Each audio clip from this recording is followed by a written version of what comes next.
Fox News alert, Diddy was arrested on sex trafficking and racketeering charges, and the judge denied him bail. Tonight, Primetime's getting an inside look at what Diddy's being accused of. What we learn could bring the whole music industry down and might explain how Diddy got away with it for so long. The feds say Diddy created a criminal enterprise that engaged in sex trafficking, forced labor, kidnapping, arson, bribery, and obstruction of justice. At the center of Diddy's criminal enterprise, drug-fueled sex parties. They're called freak-offs.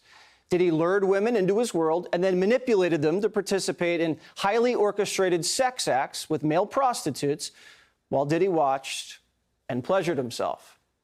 Diddy gave out drugs at the freak-offs to keep victims obedient and compliant. These freak-offs could last days. Victims were given IVs to replenish fluids and then keep going.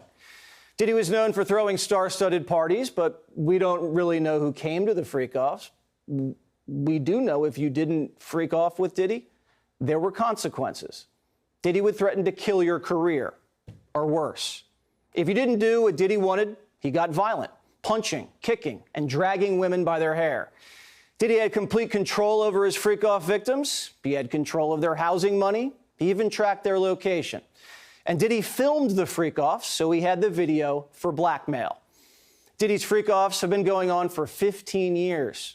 That's a lot of tapes. The feds have their hands on all of them. They raided 2 of his homes earlier this year and walked out with his computers. They also seized freak-off supplies, drugs, guns, and more than 1,000 bottles of baby oil and lube. He also had 2 AR-15s stashed in his bedroom with the serial numbers scratched off. Today, Diddy pled not guilty and offered up $50 million for bail. But the judge denied him. Diddy's staying in jail. The judge said he's concerned about Diddy's substance abuse and anger issues and said he was a flight risk. Diddy's lawyer says he's going to fight.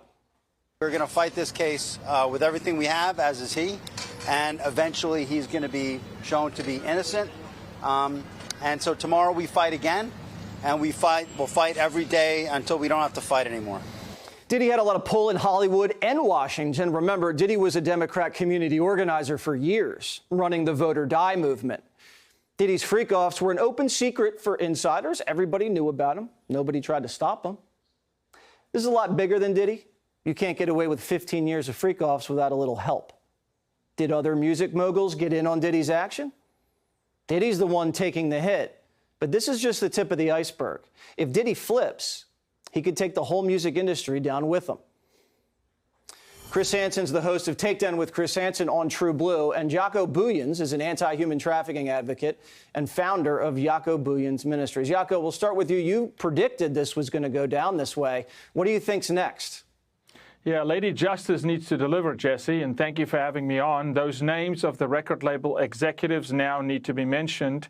All those complicit have to come out. It's time for justice. America needs justice when it comes to the exploitation of persons, when we know trafficking is rampant across the border, and these guys normally get away with it. It cannot just be Diddy. This has to be the straw that breaks the camel's back. So they have the tapes, they have the financials, and they have plenty of victims ready to come forward. Do you expect the feds to go up the food chain? Is Diddy the kind of guy that's going to sing or not?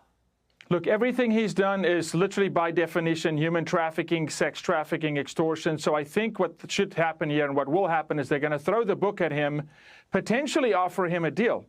You know, he could potentially get 30+ years in prison. Allegedly, minors were at these parties at times. That is to be proven. But if that's the case, now you're looking at life. And I think this guy will sing. The canary may sing, Jesse, but we need those names of the record label executives, those who started his career, funded the freak-offs, paid women off, kept them silent. It's time. Yeah, we don't want to see another Epstein situation where it gets swept under the rug. Chris Hansen, you know a lot about the situation. You've been covering it for a while. What do you see happening? Well, I think that he's exactly right. We are going to see a lot of posturing. You can't have these charges, human trafficking and racketeering, committed by just one person. Other people were involved. So you have to believe some of the people are cooperating in this investigation. What I found interesting was the letter sent by the U.S. attorney to the judge to deny bail for Diddy. It talks about the danger he poses. It talks about the fact that this video of Cassie being beaten by Diddy was because Cassie was trying to escape a freak-off at that very hotel. They talk about the weapons, the money that he has access to, and you have to start wondering how many high-level music executives and other members of the talent side of this business knew about this. Already today, one high-level music executive has announced an early retirement. So is this the beginning? Of course, that was a coincidence. They always say it was a long-planned retirement.